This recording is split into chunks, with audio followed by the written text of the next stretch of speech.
People keep saying the revolver is dead, that it's just a relic, old technology holding on by a thread.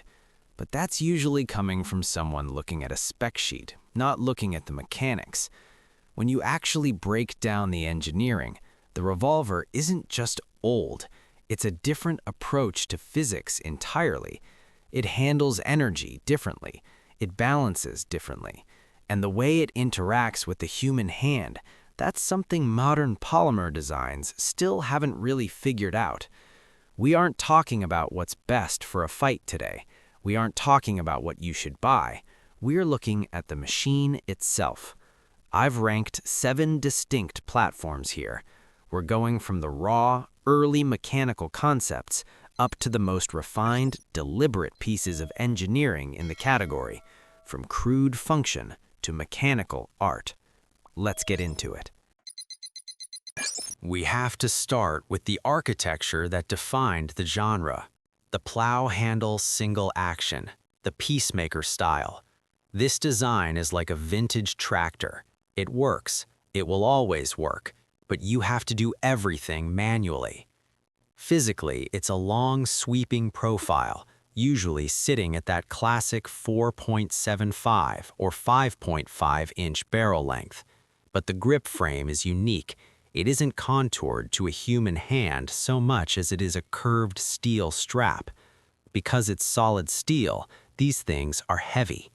However, the balance point sits right at the trigger guard, which makes that long barrel feel lighter and livelier than the scale suggests.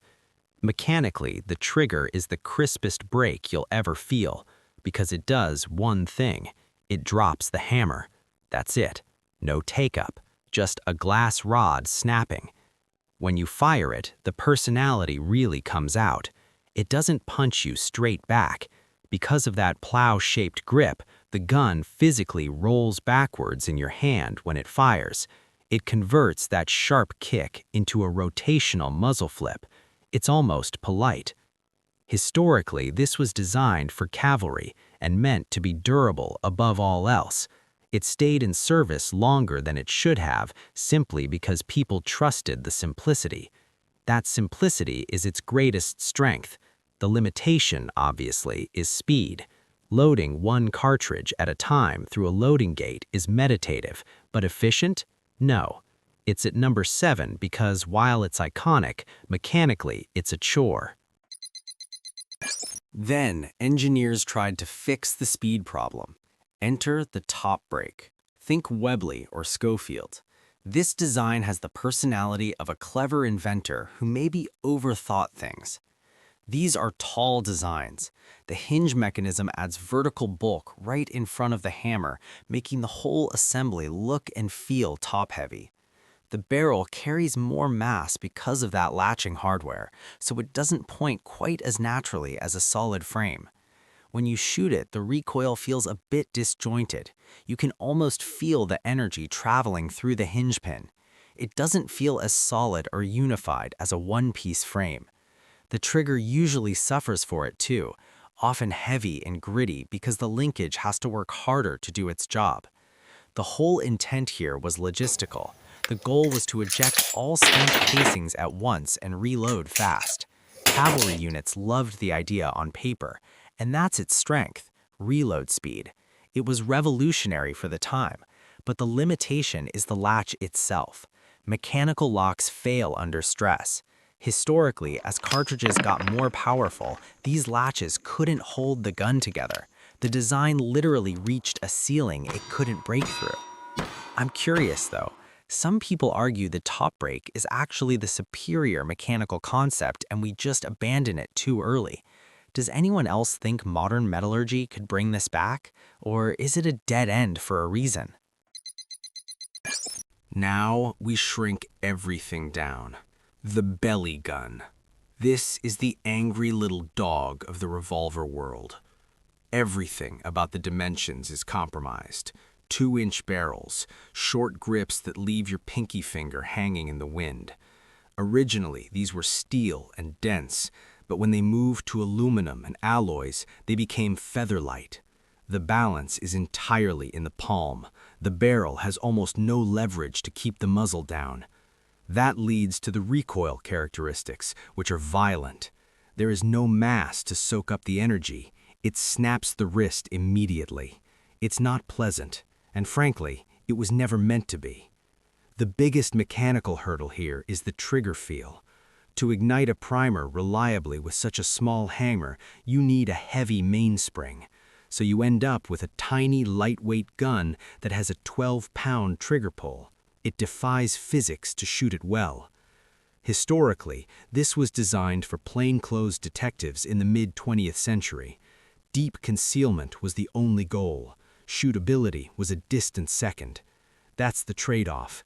Its strength is that it vanishes in a pocket. The limitation is that it requires a master's level of skill to use effectively past a few yards.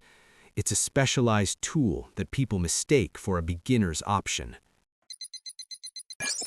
Number 4. The Goldilocks Zone. The mid-size service revolver. The Model 10 style. If you picture a police officer in the 1950s, this is what they had. This design is the blue-collar worker. It shows up, it works, it doesn't complain. Usually sporting a 4-inch barrel, the grip frame is large enough for a full hand, but still slender. This layout is widely considered mechanical perfection in terms of balance.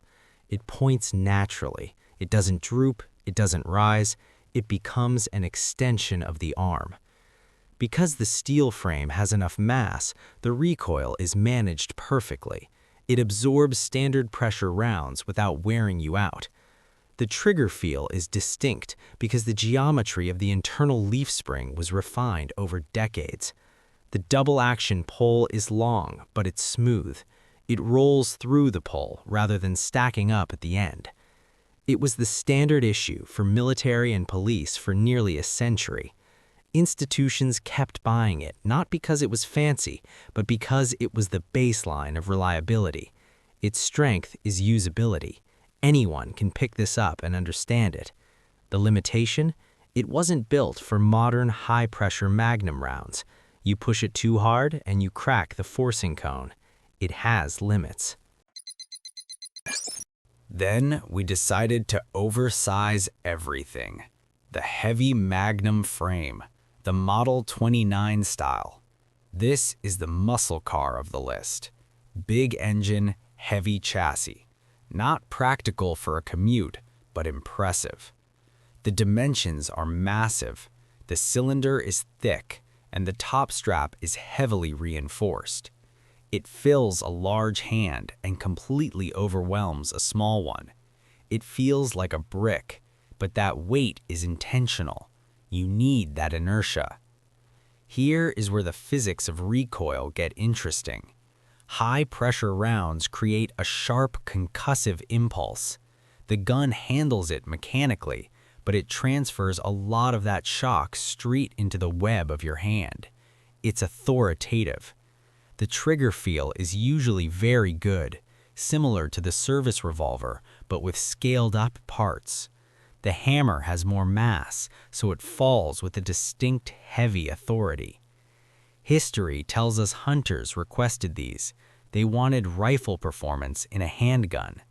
But police departments that adopted these often traded them back in. They were too heavy to carry all day and too punishing for the average recruit to qualify with. Strength, raw capability and range. Limitation, it is overbuilt for 99% of tasks. It's a statement piece more than a daily tool. Number 2. The tank, the Ruger GP100 style. This represents a shift in manufacturing philosophy, investment casting, modular sub-assemblies. This design doesn't care about tradition, it cares about survival. It's blocky. You look at it and see a thick top strap and solid steel sidewalls with no side plate cuts. It feels dense in the hand and usually slightly muzzle-heavy due to the full underlug on the barrel. That weight hangs out front specifically to hold the muzzle down. Combined with cushioned rubber grips, the recoil sensation is dead. It soaks up energy better than almost anything else in its class. The trigger feel is where the controversy lives. It uses a coil spring, not a leaf spring.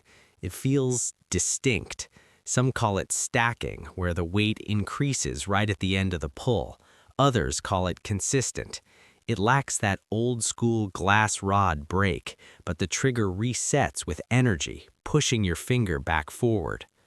Designed in the 80s to handle a diet of ammunition that would destroy other guns, the intent was infinite durability. Strength, you practically cannot break it. Limitation, it lacks the soul and the hand fitting of the older designs. It's an industrial tool. I know the coil spring versus leaf spring debate gets heated. If you've shot both, do you actually feel the difference in the stacking, or is that just something people repeat because they heard it on a forum? Let me know if you can tell the difference blindfolded. And at number 1, the refinement, the Python-style action. This is the Swiss watch. It sits at number 1 not because it's the most durable, it isn't, and not because it's the most practical, but because it represents the absolute peak of mechanical complexity devoted to user experience. It sits on a frame slightly larger than the service revolver, but smaller than the heavy Magnum. The defining visual feature is that ventilated rib on top of the barrel. That rib isn't just for looks, it adds weight specifically to the muzzle. It creates a dead steady hold that just hangs on the target.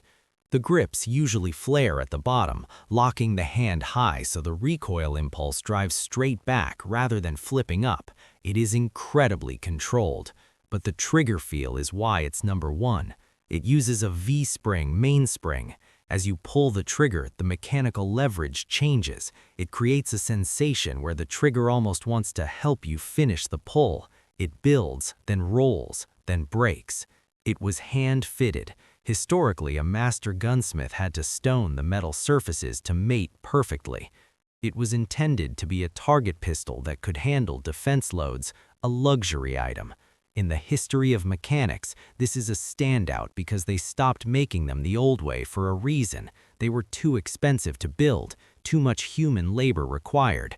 Strength, it is arguably the finest mechanical interface between finger and firing pin ever built. Limitation, complexity. Those intricate parts can go out of time. It requires maintenance. It requires respect. So, looking at the timeline, we went from the rough, necessary simplicity of the single action, through the compromises of the snub-nose, to the industrial durability of the modern tank, and ended up at the hand-fitted precision of the V-spring action. The revolver isn't just a tube that holds bullets. It's a study in how engineers tried to solve the problem of managing pressure and human ergonomics. Some focused on strength, some focused on speed, some focused on the perfect feel. They all tell a different truth about mechanical design. If this kind of breakdown is your thing, you know where to find more of it. We'll get into another platform next time.